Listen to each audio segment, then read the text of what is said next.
Selamat pagi, Assalamualaikum warahmatullahi wabarakatuh. Berjumpa kembali dengan Budi Raharjo di Padepokan Budi Raharjo. Kita mulai dengan ngopi dulu. Bismillahirrahmanirrahim.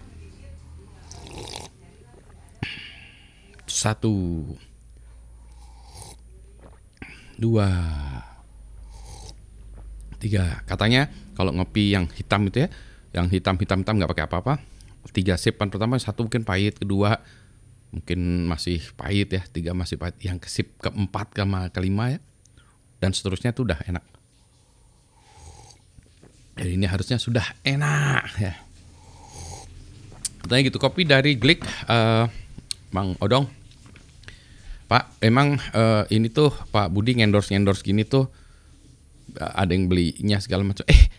Endorse ini saya tuh tidak jualan ya, untuk menunjukkan bahwa ini adalah jenis kopi yang saya minum. Nah, ini kebetulan dari teman-teman semua, ini dari Mang Odong.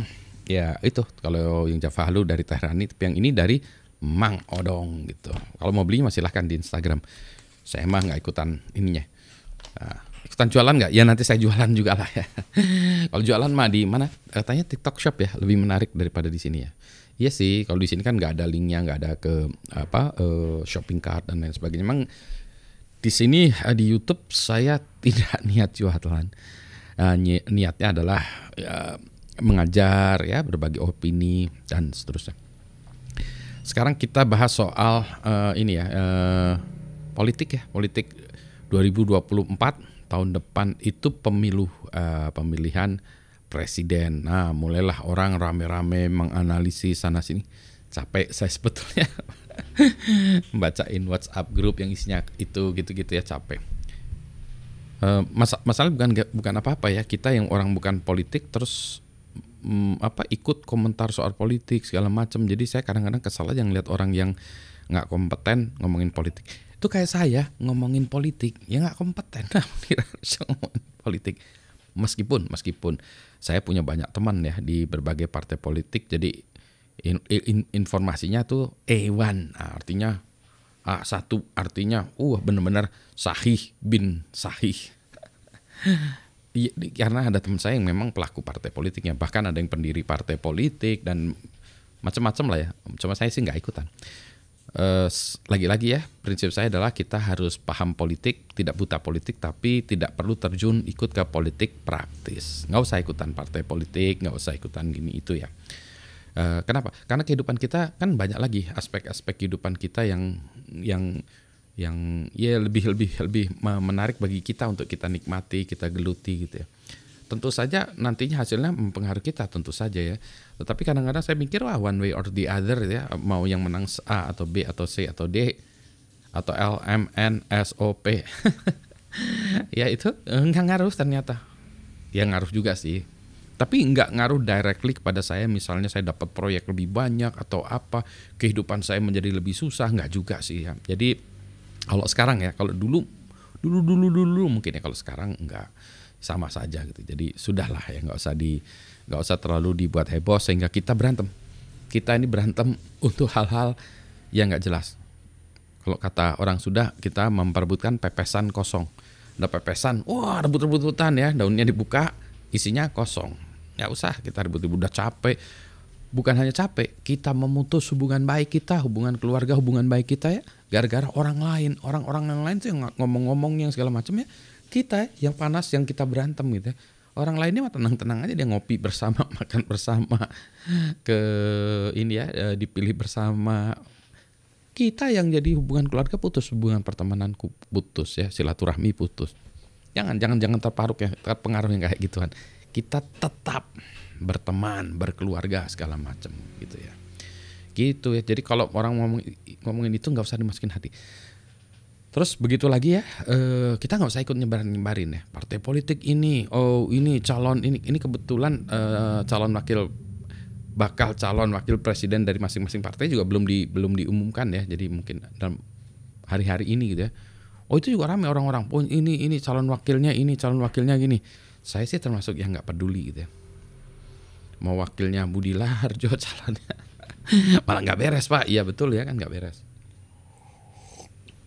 Jadi begitulah, nggak usah ikut-ikutan ribut soal Kalau Pak Budi berikutnya ini milih siapa? Saya bingung ya sebetulnya. Saya kali ini saya tidak ada pilihan segala macam. Jadi mungkin apa yang disebut golput ya. Golput, tapi saya datang milih coblos. Cuma saya kenapa saya datang milih nyoblos, karena saya takut suara saya juga kalau saya nggak datang nanti malah suaranya dipergunakan oleh orang-orang lain misalnya ya. Wah, ini suara kosong ini dimainkan gitu. Tapi kalau saya memilih semuanya, suara saya menjadi tidak valid, tapi nggak bisa dipakai sama orang lain gitu. Itu ininya saya ya, argumentasi saya. Jadi termasuk yang golput, tapi golput colok semua. Supaya tidak dimainkan orang lain. Pak, yang nggak benar Pak, kan ikut ini kan negara Pak, ikut bertanggung jawab. Ya gimana ya? Ya. Nanti kita lihatlah gitu ya. Atau simsalabim cerehet gitu ya. Dikasih uang saya nggak tertarik, politik uang nggak tertarik, dan itu menurut saya jahat ya, nggak usah politik uang, jahat. Nah, ini ada satu topik yang ramai juga orang-orang bahas, politik dinasti gimana? Ramai ya. Saya termasuk yang tidak tertarik atau tidak suka sih sebetulnya politik dinasti. Bagi saya begini ya, siapapun yang menggeluti sebuah bidang pun itu, satu harus serius, dua ada track recordnya. Kalau tidak ada track recordnya atau belum ada track recordnya, harus serius juga, melihatkan keseriusan di berbagai bidangnya lah. Contohnya gitu ya. Jadi kalau tiba-tiba ada seorang yang mencalonkan diri menjadi presiden gitu atau wakil presiden ya, tetapi tidak ada track record dalam memimpin organisasi, menurut saya berat.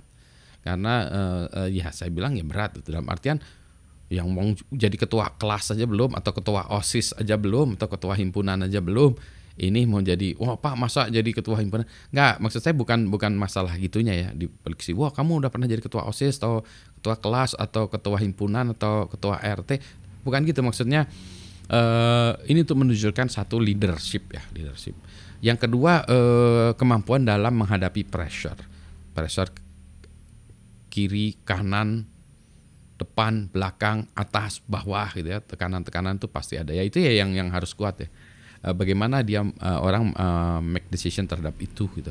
Ada yang menghindari konflik, ada yang konflik dipecahkan, duduk bersama atau gimana ya. Jadi ini yang memang yang harus dimiliki ya oleh seseorang. Penampilan gimana? Penampilan bagi saya sih tidak ini ya, nomor 2 ya, nomor 2. Tapi skill dalam mengambil keputusan ya, melakukan manuver segala macam itu penting ya. Karena ini umat Indonesia, you lead the whole country ya, kita memimpin ya. Ya, kalau kata sebuah lagu tuh I must lead them to glory ya, jadi saya harus membawa rakyat saya to glory. Tapi lanjutnya or most likely to death. Itu lagunya Genesis ya. I must lead them to glory or most likely to death. Aduh, malah dibawa kepada kematian. Deng deng deng deng deng deng deng deng. Udah lagu. Jadi oke ya, saya masih pengen ngopi dulu. Selamat pagi, assalamualaikum warahmatullahi wabarakatuh. Sehat semuanya ya, nggak usah ikut rame-rame ya. Mendingan kita mengerjakan tugas saya. Saya harus memeriksa tugas mahasiswa nih, mengupdate materi kuliah. Selamat pagi, assalamualaikum warahmatullahi wabarakatuh. Udah assalamualaikum wassalam dari tadi, mas paling tetap ngoceh aja. Tip kalau orang Indonesia, ya udah ya kita ini dah, assalamualaikum dah. Tapi yang gini, oh iya gini, iya. 15 menit kemudian tuh masih ngomong-ngomong ya di driveway. Orang Indonesia mah gitu ya. Gak apa-apa, yang penting sehat ya.